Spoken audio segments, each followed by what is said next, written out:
So this is Euro Pound analysis for Tuesday 26th of September. I've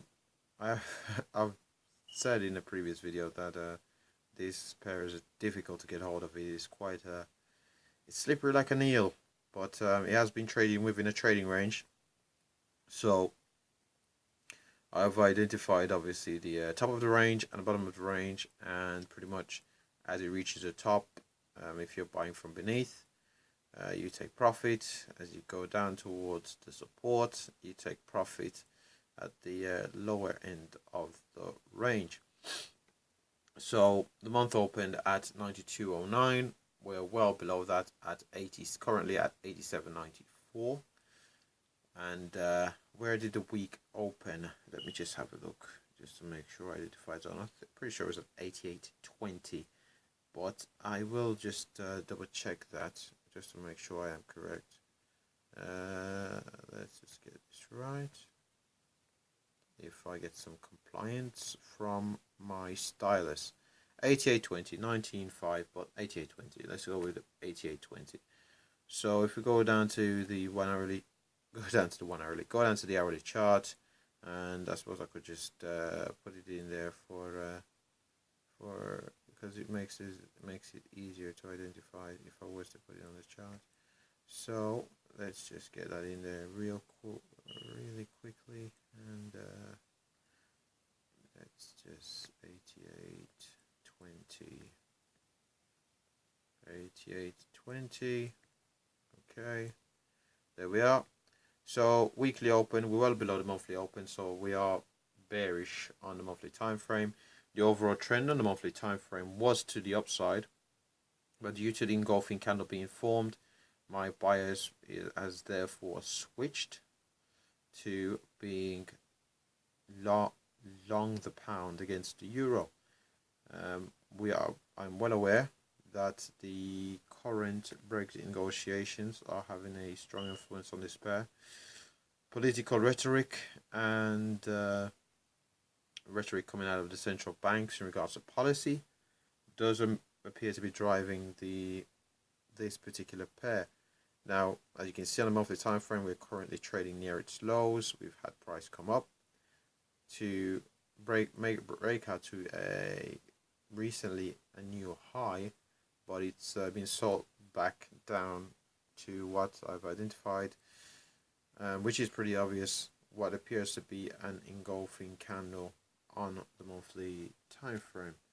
So back down to the hourly. So let's just see what's happened. So yeah, prices come up to an area identified being the top of the range, 88.50, and it's sold back down towards a downside target of 87.83. And yeah, we have gone below it slightly. Let's just see how far below it did we go today. Let's just see.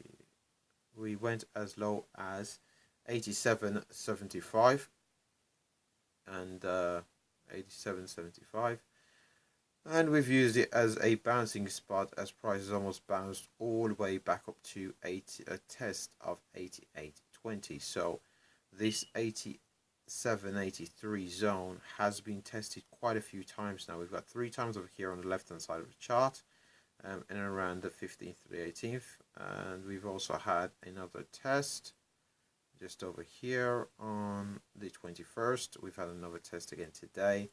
So it's constantly being tested to the downside, which suggests that there, for whatever reasons, the bulls cannot seem to overpower the bears at present.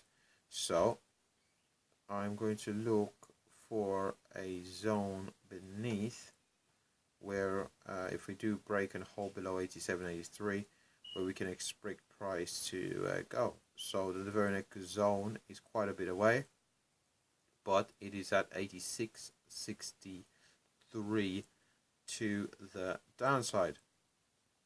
It's a pretty sizable zone. Let's just have a look on a weekly chart. Yes, it is quite a bit away, isn't it? We might encounter some resistance before that at around 87.40. Yes, in and around that 87.40, 87.50 region, we might encounter some resistance. Well, not resistance. Well, resistance to the bears. Support in this case. Support of price, but resistance for the bears in their selling to the downside. But yeah, if we continue to remain below 88.20, I do hold a bearish bias on this particular currency pair, with a medium-term downside target of 86.63. Upside, upside's going to be somewhat limited. We are operating within a. It does appear, if you look at the scaling.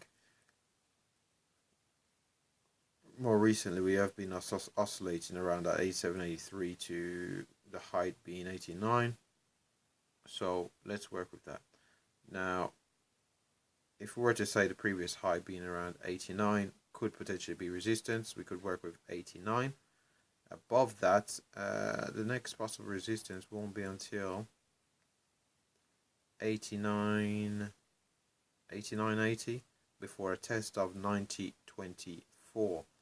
So we have some pretty big zones above, but we are aware that there is a 200 period moving average that is coming down. A successful break of that 200 period moving average and a hold on the other side of it for a further continuation to the upside remains possible. But at present, we are currently testing the 87.83, which for me, the constant tests to the downside suggest that there are some bears in the market wanting to drive price down. My overall outlook on the euro pound is bearish, particularly if we hold the 88.20. Before I go, LCS, like, comment, subscribe. Thanks for watching.